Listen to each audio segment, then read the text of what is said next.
Item ಯಾವುದೇ ಇರಲಿ try ಮಾಡಿ ಆಚಿ ಚಿಕನ್ ಮಸಾಲಾ. ಕದನ ವಿರಾಮದ ಬಳಿಕವೂ ಕೂಡ ಸಂಘರ್ಷ ನಿಲ್ಲಬಹುದಾದಂತಹ ವಾತಾವರಣ ಇರಬೇಕಿತ್ತು. ಆದರೆ ಆ ಪರಿಸ್ಥಿತಿ ಇಲ್ಲ.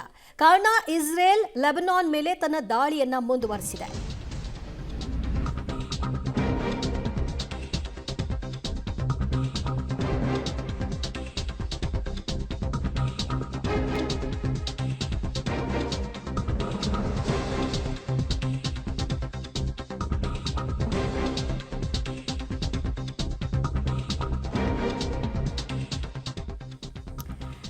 ಕದನ ವಿರಾಮದ ಬಳಿಕವೂ ಕೂಡ ಸಂಘರ್ಷ ಮಾತ್ರ ನಿಲ್ತಾ ಇಲ್ಲ. ಹೆಸರಿಗಷ್ಟೇ ಕದನ ವಿರಾಮನ ಅನ್ನುವಂತಹ ಪ್ರಶ್ನೆಯನ್ನ ಹುಟ್ಟು ಹಾಕ್ತಾ ಇದೆ.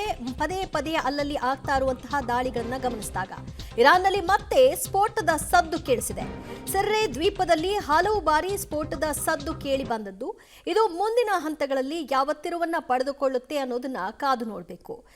ಅಮೆರಿಕದ ಅಧ್ಯಕ್ಷ ಡೊನಾಲ್ಡ್ ಟ್ರಂಪ್ ಹೇಳಿರುವ ಹಾಗೆ ಎಲ್ಲಿಯೂ ಕೂಡ ಯುದ್ಧದ ವಿಚಾರವಾಗಿ ದಾಳಿಗಳನ್ನು ನಡೆಸಲ್ಲ ಅಂತ ಸ್ಪೆಸಿಫಿಕ್ ಆಗಿ ಹೇಳಿದ್ದಾರೆ.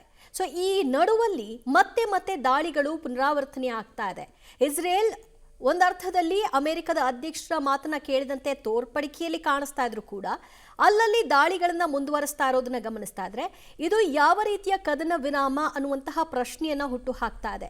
ನಾಮಕಾವಸ್ಥೆಗೆ ಆಗಿರೋದಾ ಅಥವಾ ಟ್ರಂಪ್ ಮಾತ್ರ ತನ್ನ ನಿಲುವು ಅದನ್ನ ಇಸ್ರೇಲ್ ಕೂಡ ಒಪ್ಪಬೇಕು ಅನ್ನುವಂತಹ ರೀತಿಯಲ್ಲಿ ಕದನ ವಿರಾಮಕ್ಕೆ ಏಕಾಂಗಿಯಾಗಿ ನಿರ್ಧಾರವನ್ನ ತೆಗೆದುಕೊಂಡ್ರ?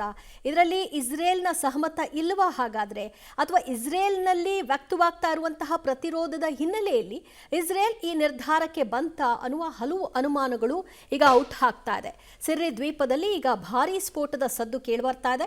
ಇದರ ಬೆನ್ನಲ್ಲೇ ಇರಾನ್ ಏನ್ ನಿರ್ಧಾರಗಳನ್ನ ಕೈಗೊಳ್ಳುತ್ತೆ ಕಾದು ನೋಡಬೇಕು.